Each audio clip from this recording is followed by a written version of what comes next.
ka mga tinun-an sa Babag National High School gipatawag sa principal human nagsinukmagay sulod sa school grounds. Samtang usa ka tinun-an usab sa Mactan National High School gibunalan og kawayan ng ulo sa laing tinun-an. Siluan Meron Dinas sa report.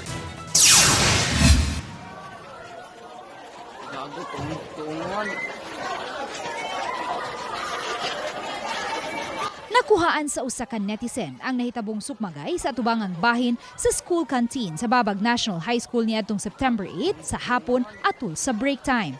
Ang grade 8 student nga nag-edad og 16 anyos gitabangan og sukmang sa duha ka mga grade 10 students.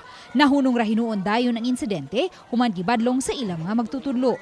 Samdan sa ilong ang usa ka grade 10 student samtang nasamad ang dunggad sa grade 8 student nunot sa singsing sa grade 10 student. Matud sa school principal, Fernil Heraldes, napatawag na nila niadtong Martes ang tulo ka mga estudyanteng nalambigit sa sinukmagay. Kuyog ang ilang mga ginikanan. Dinhi nasuta nga nagsugod ang tanan sa pagkonfrontase sa grade 8 student sa laing grade 8 student nga nidukol sa iyang igagaw. Apan ang away, gikatahong gipalit sa duha ka mga estudyanteng grade 10 nga mga barkada sa grade 8 student nga nanukol.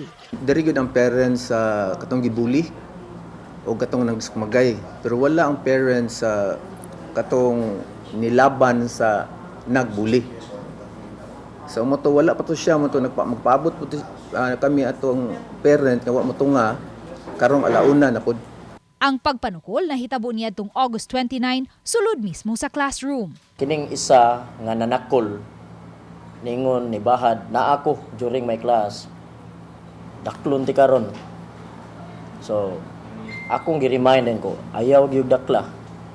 Kay imo ganing daklon dadon gyud ka dito sa principal's office. Nga pag-out nako gidakol day niya ang katong iyang gibaharan nga daklon.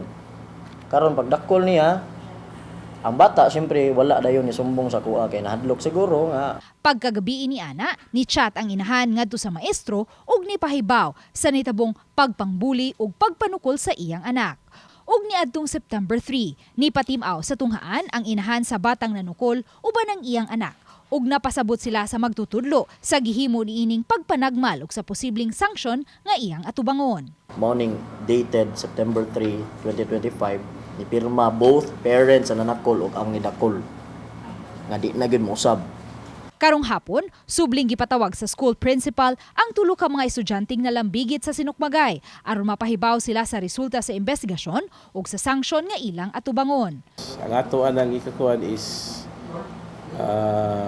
suspension ya depende sa gravity, expulsion. Mura man kayo kanang bugat ang expulsion kay mga bata pa man. So ato lang paminawon ang both parties kung usagi applicable nga ang bata di pod man left behind sa iyang continuity sa iyang pag-eskwela ba. So man sa buta na mo ma'am karong hapon. Matod sa Prefect of Discipline sa naasong tunghaan sa dili pa nila ipahamtang ang sanksyon ngadto sa mga batang nalambigit sa kagubot. Ipaubos una nila kini sa counseling pinaagi sa abag sa guidance counselor. Lakip sa pahamtangan sa samang sanksyon ang grade 8 student nga nanukol. Subli usab siyang gipatawag sa principal karong hapon uban ang iyang inahan. Di pa siya exempted sa tuwag kay siya may cause gyud sa nagsumbagay. O kaya ang sumbagay may resulta sa pagpanakol. Sa pikas bahin, gipaubos sa CT scan kining usa ka grade 7 student sa Mactan National High School human kini gikatahong gibunalan og kawayan sa iyang sa usa-usab ka estudyante sa mao gihapong tunghaan. Ang insidente nahitabo kagahapon human sa ilang klase pasado alas 12 sa udto sa Iskina, Isuya. Ang naaswing tinun-an nakagawas na sa hospital apan gipaubos lang una sa modular learning. As to details unsay rason mao pag tunay i-continue na mo o gather ma'am kung unsa gyoy rason unsay hinungdan kay grade 7 baya ning bata so mga bata pa gyud kaayo. Ang paghibaw na mo gahapon we give financial assistance gahapon. We send money pagkagabi kay gikinahanglan man ang bata i-CT scan. Matod sa principal, padayon pa ang ilang gihimong investigasyon sa hitabo ug sa posibleng responsable niini.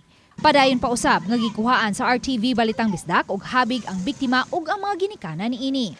Samtang si Lapu-Lapu City Mayor Cindy King-Chan sa iyang social media post hugtanong ni kondenar sa mga insidente sa bullying sulod sa eskwelahan sa Lapu-Lapu City ug nipahinumdom sa mga ginikanan sa pagpatuman og insaktong disiplina sa mga anak. Uban ni Marlon Melgazo ug Rod Prado, Meron Dinas. Balitang Bisdak.